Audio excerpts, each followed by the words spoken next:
Ayun talaga naman oh, pagka sa unahan pa niya hinagis, talagang malalaki yung mga karpa talaga. Yun oh, tumatalon-talon pa bay. Ay marami yan, panigurado. Dapat makakuha din tayo ng karpa dyan bay. Sige daw, sige daw.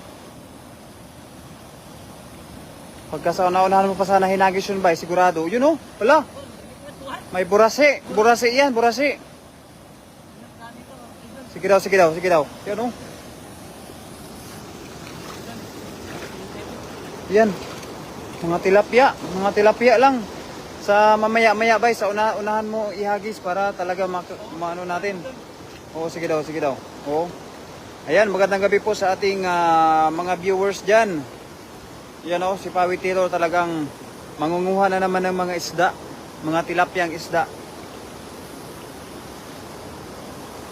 Yun, oh, napakasipag ng aking kaibigan.